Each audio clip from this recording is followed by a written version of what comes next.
Bueno, pasamos al tema eléctrico, a las arritmias, y voy a presentarlo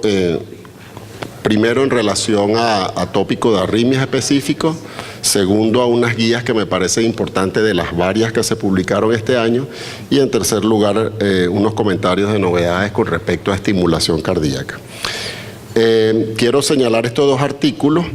el primero en relación a ambos correlacionados con fibrilación auricular, como todos ustedes saben, y los que tienen Medscape, todo lo que el 50% de lo que puede estar llegando y publicándose en los últimos años tiene que ver con fibrilación auricular, así como otras patologías, otras drogas y otros tópicos, pero fibrilación auricular es muy importante. Y voy a tocar lo relacionado con el estudio RAFT, el RAFT-2, que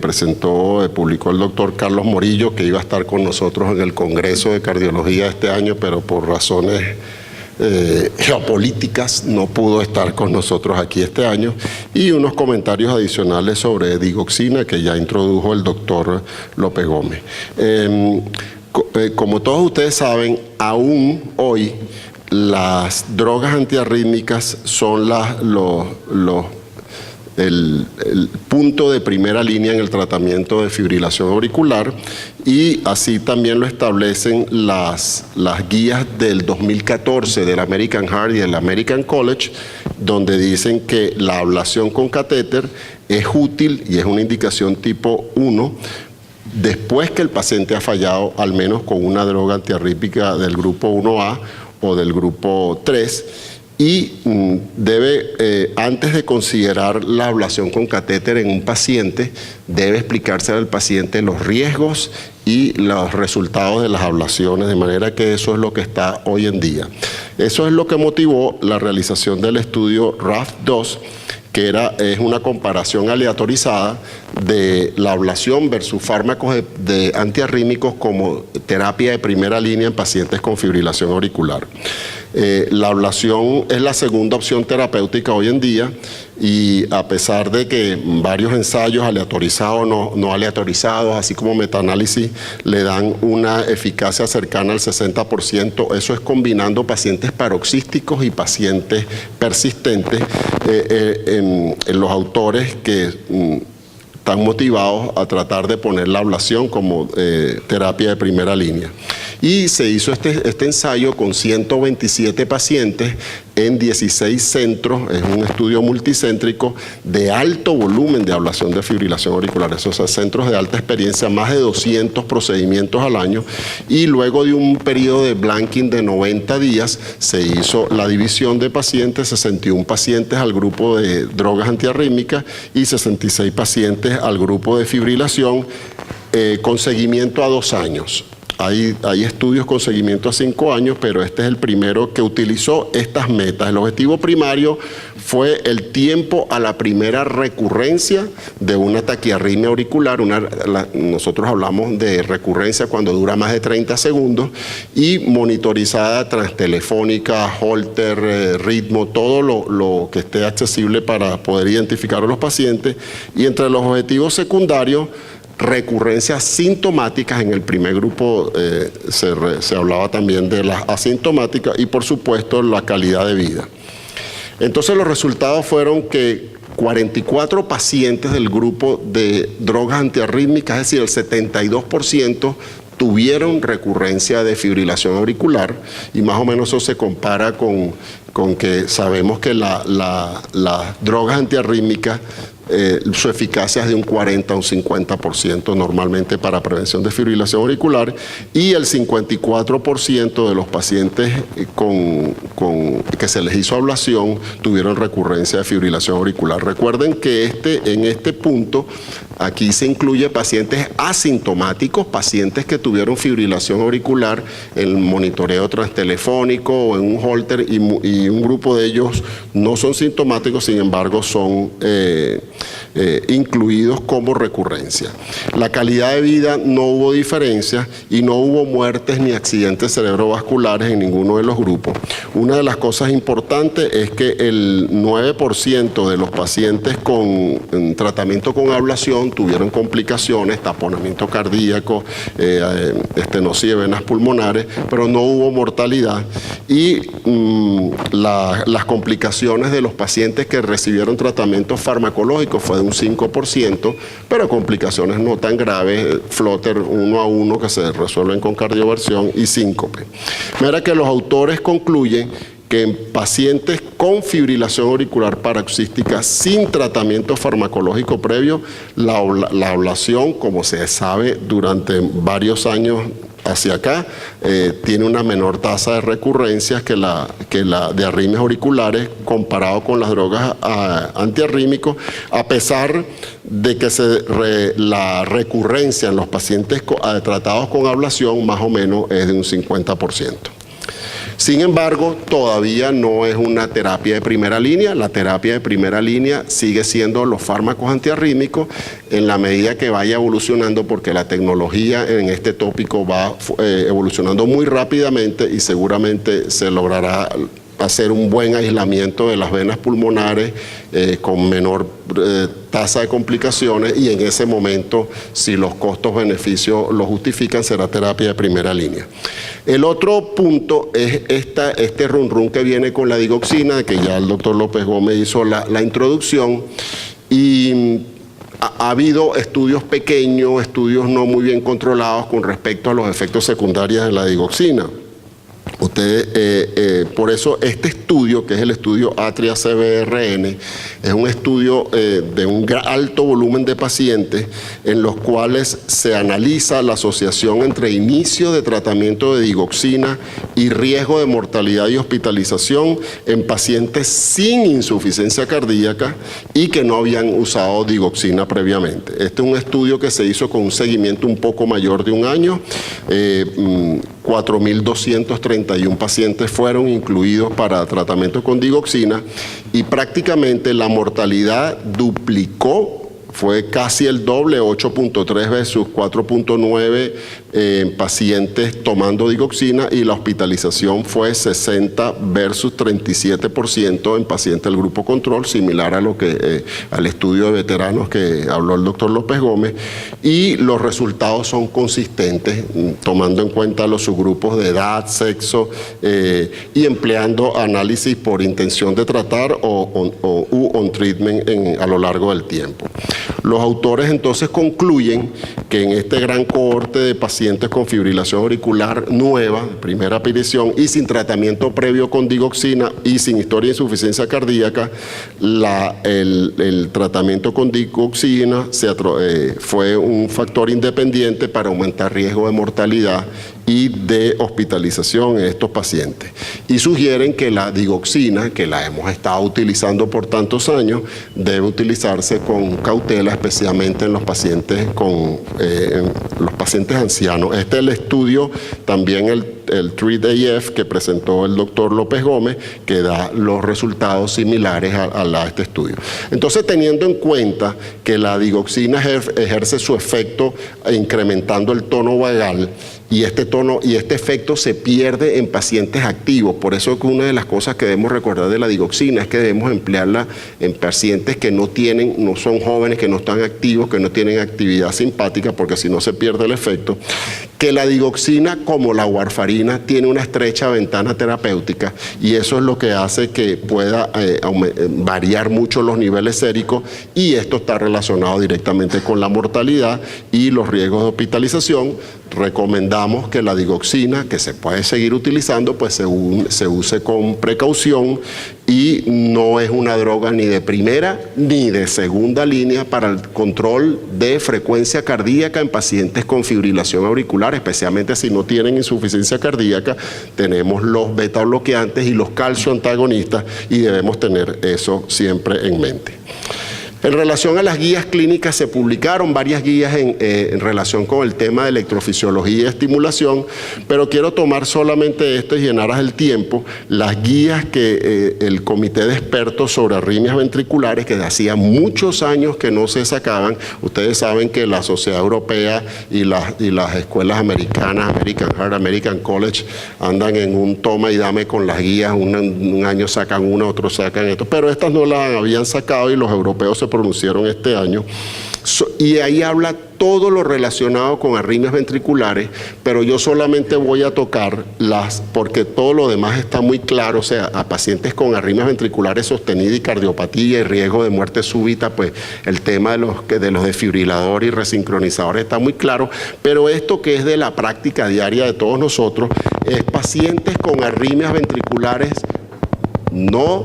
sostenidas. Vale la pena un ejemplo como este, paciente que nos llega al consultorio médico, un electrocardiograma como el que les mostré, y le hacen un Holter y tiene salvas de taquicardia de QRS-H, que claramente son taquicardias ventriculares como esa, o que inclusive lo evaluamos un poco más, lo montamos en el treadmill, en la prueba de esfuerzo, y hace salvas de taquicardia ventricular como este. Este es un caso que tuvimos oportunidad de ver hace 2 años, y la señora está muy bien, sin hacer mayor cosa, tiene un corazón completamente sano. Entonces, las recomendaciones, el consenso de expertos para este tipo particular de arritmias ventriculares no sostenidas son las que voy a enumerar a continuación. Entonces, fíjense, dicen, por ejemplo, que las contracciones prematuras ventriculares aisladas, incluyendo dupletas y tripletas, en pacientes asintomáticos sin evidencia de cardiopatía estructural ni problemas, síndromes eléctricos hereditarios como Brugada, QT, etcétera, pueden ser consideradas como variables normal, como una variable normal, y no deben ser tratadas a menos que el paciente esté sintomático, que ustedes veremos eso también. Y está claro que en pacientes con cardiopatía estructural y que tienen arritmias ventriculares no sostenidas, y especialmente si se acompaña de síntomas como presíncope, mareos o palpitaciones sostenidas, pues el estudio electrofisiológico está indicado en ese grupo de pacientes. Pacientes como los primeros que mencioné,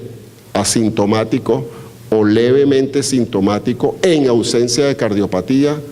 no requieren tratamiento antiarrítmico, y el apoyo psicológico de estos pacientes, después que usted ha hecho una serie de exámenes, por supuesto, electrocardiograma, prueba de esfuerzo, ecocardiograma, y usted ha demostrado que el paciente no tiene cardiopatía, pues estos pacientes, si usted hace un buen apoyo psicológico, es un punto válido para no tener que usar drogas antiarrítmicas. Pero también podemos hacer un ensayo en beta bloqueantes en este grupo de pacientes, especialmente los que están levemente sintomáticos. Claramente y establecido por tanto tiempo, se recomienda tratar con beta bloqueantes a los pacientes sobrevivientes de infarto agudo de miocardio que tienen función ventricular reducida y tienen arritmias ventriculares no sostenidos, a menos que los betabloqueantes estén contraindicados. En pacientes sin cardiopatía estructural y que los betabloqueantes no puedan ser utilizados, los calcioantagonistas no dihidropiridínicos como el diltiazem y el verapamil son una buena droga. Muchos de los mecanismos electrofisiológicos de estas ectopias que les mostré antes son pospotenciales, son actividad gatillada y son dependientes de canales de calcio, y si no va bien con betabloqueantes, pues los calcioantagonistas son una buena opción. En los pacientes con arritmias ventriculares no sostenidas, sintomáticas, en los cuales ya usted empleó betabloqueante o empleó calcioantagonista, entonces el uso de una droga como amiodarona o propafenona está justificada, aunque tratamos de no utilizar amiodarona en este grupo de pacientes porque sabemos que no le incrementa la mortalidad. Nosotros no estamos mandando amiodarona en estos pacientes para que el paciente no se muera, sino simplemente para disminuirle los síntomas. Y el tópico de la ablación con catéter puede ser beneficiosa para mejorar los síntomas, en pacientes que tienen más de 10.000 extrasístoles en 24 horas, otros prefieren el criterio de más de 15.000 en 24 horas, o que tienen disfunción ventricular, la ablación con catéter en pacientes con arritmias ventriculares idiopáticas como las que le mostré, pues son una excelente alternativa. Y finalmente, la miodarona o el sotalol, en nuestro caso la miodarona, o uso combinado con beta bloqueantes, son una excelente terapia adicional a un paciente con un desfibrilador, o en pacientes que tienen contraindicado, no se les puede poner un desfibrilador para